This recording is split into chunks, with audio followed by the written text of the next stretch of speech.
Welcome to the first episode of Reverse Art Engineering. In this section of the channel, we're going to analyze in depth a certain mangaka technique, and we are going to unravel its secrets and how it's done. For today's video, I have something really special. Yes, as you can see, we're going to analyze Inio Asano's backgrounds. A brief sum about Inio Asano for those who don't know it. He's a mangaka well known for his complex and realistic backgrounds.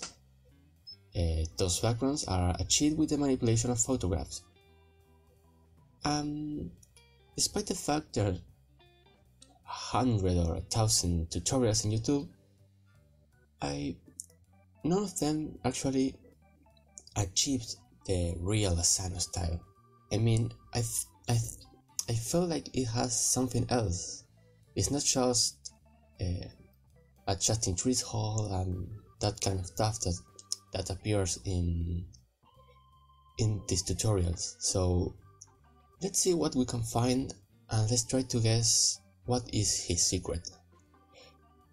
First, we will see at this source material. I won't show them to you right now because of course of copyright issues, but you are free to go and check them out.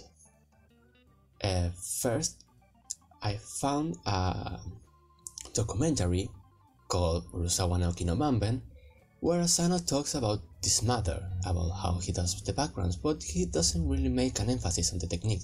He should talk about how he turned photographs into background, how he implemented in his stories. Really superficial. So, but fortunately, and thanks to my native language, I found a video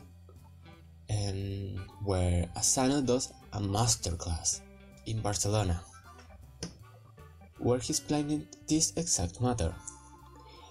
Of course, he didn't reveal everything. However, that's why we are here, to reverse engineer it. Well, these are some screenshots of the masterclass. I was able to show you thanks to this channel being right here. So let's talk about the process he showed in the masterclass. At first, of course, he changed the photograph to grayscale, and then he does something that I never saw in any tutorial on YouTube. He applies an unsharp mask. You can find this in filters,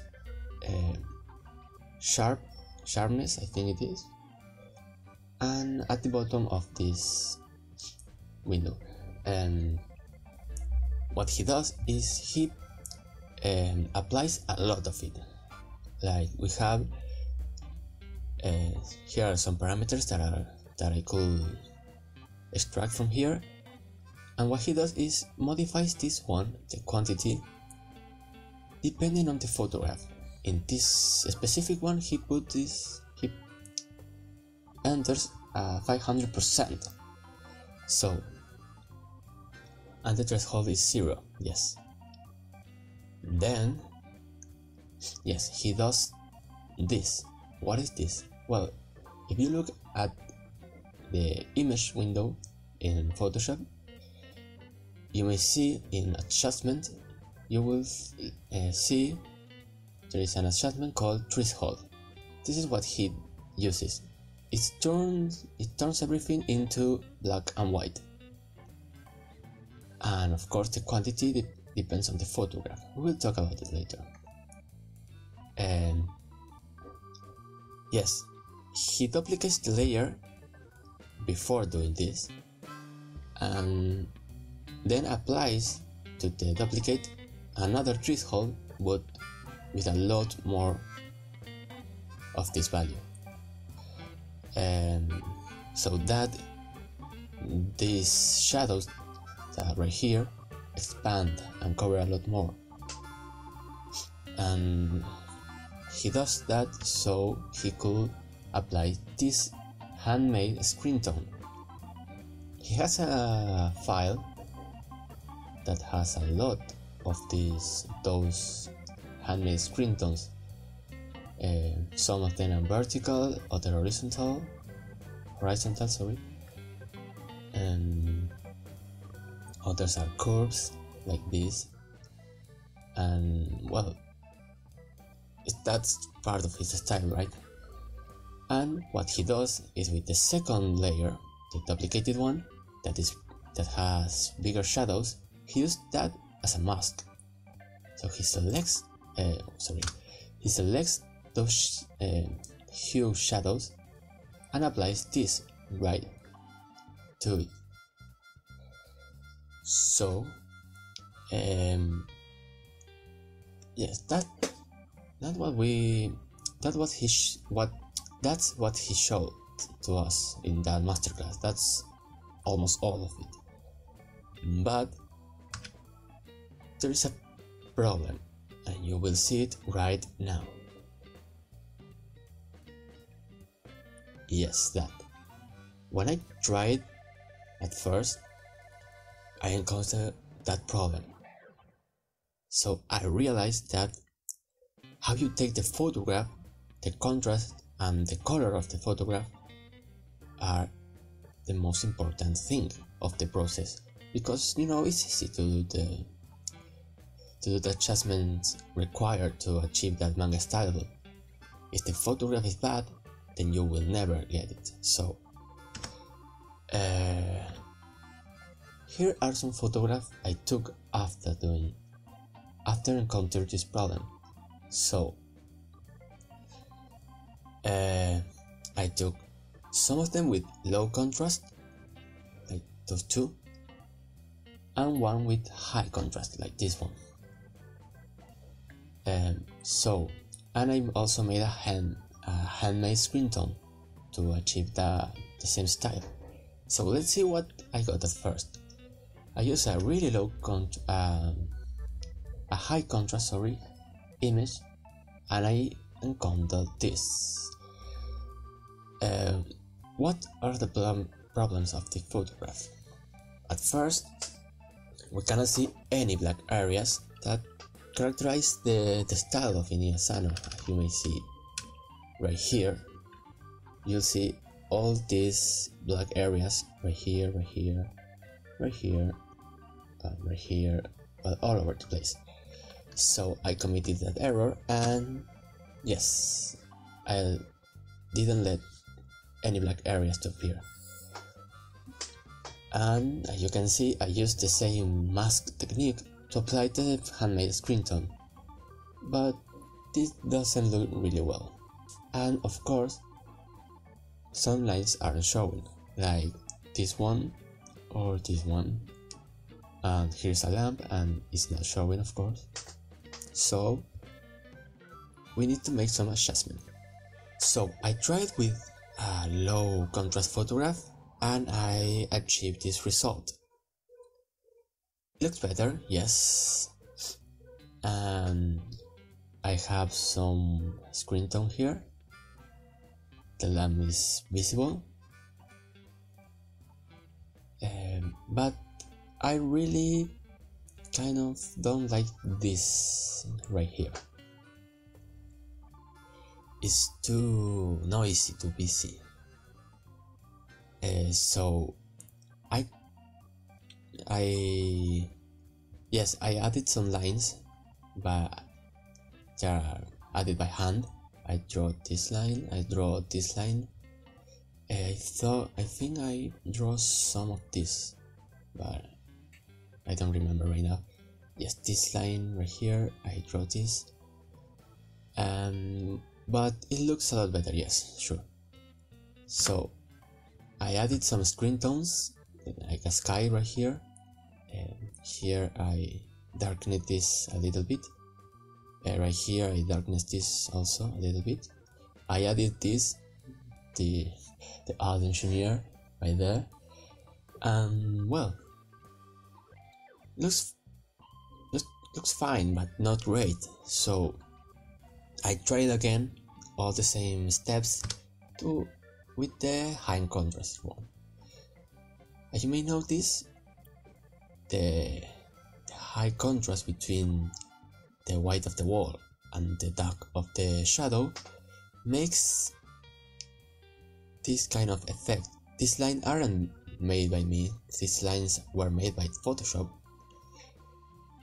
And yes, I also have this line right here that I thought, no, yes, it wasn't showing right here and I didn't notice. Now it is showing because this wall has a small slope right here. This line is showing. I don't need to put a line here. I draw this line here and a little of this. You can see it looks interesting, but I still having this problem that I couldn't solve actually. That is noisy. Of course you can put black over it, but you see Asano does it without any trickery, without adding nothing actually. So what I think is that this noise problem is a problem of my camera, because I have a 13 megapixel camera. This was taken with my phone, and yes, I'm pretty sure this is a problem with the megapixel of my camera. So I don't have any other camera right now, so I couldn't solve this problem. I'm pretty sure that this noise problem is because of that, but well, let's see.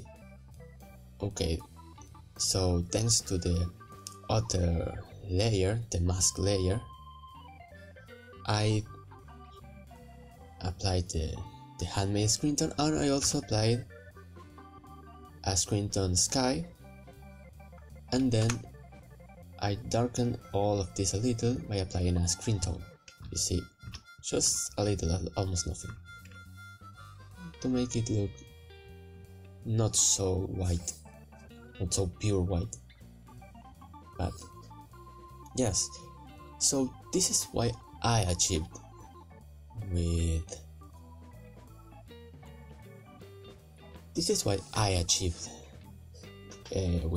the process Inio showed, and I came to these conclusions. The first one is that hard shadows are better. If you can take pictures in a sunny day or with hard shadows inside if you're inside, try to make the hardest shadow you can. That will help you a lot.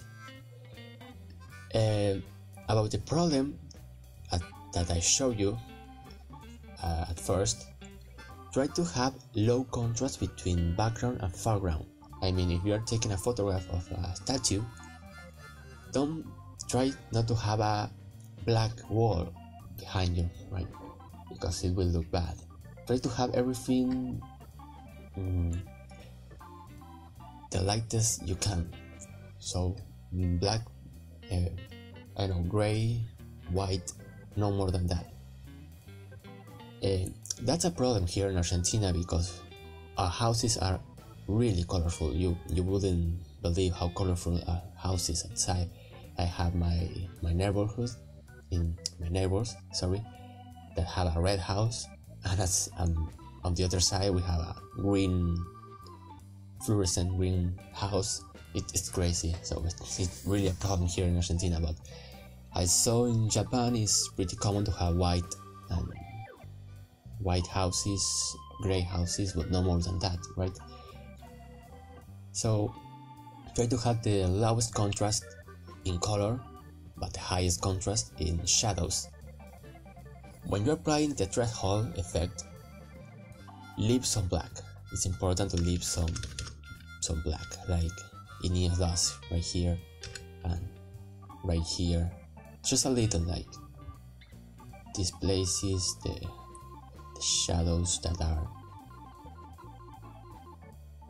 the more intense shadow. Great. So play with screen tones until you like it. Yes, don't depend only on this Photoshop adjustment of the photograph. Put some screen tones, put some shadows, try to apply some skies and all that sort of things. That will help you a lot to achieve a manga style background. Yes. So with all that said, I want you to try yourself. I want to, because this show isn't meant to be a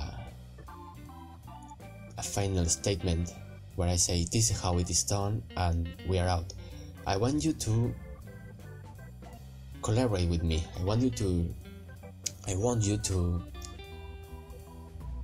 find your own answer to this problem. So what we're gonna do is you are going to try it with a photo or with one of yours photo, and you're going to upload it with the hashtag @Engineer Asano, so that I can find it and maybe you can be shown on the next episode of Reverse Art Engineering. Be sure to leave what you find. If you find something like, I don't know, it's better to take photos on cloudy days, it's better to take photos in sunny days, I don't know, all that kind of stuff. If you find something, share it with us. Try to do with this channel to build up a community and a database about all this kind of stuff. So if you find something interesting, like, I don't know, brown stuff looks better when I apply the threshold, just upload that with the hashtag. Put a hashtag reverse@Engineer Asano and put I discovered that brown things looks better. I don't know. Yes, that is what I want you to do. So thanks for watching. I hope I haven't bored you. I tried to make this as interesting as possible, but yes, this is not a funny video, but I hope you find this interesting and maybe you can apply this to your manga, to your work. So let me in comments what you think, about this video, about the technique, everything you may want to share with me. Leave it in comments. Consider subscribing, click the bell, follow me on my social media, and that's all. Thanks for watching and see you next time. Bye.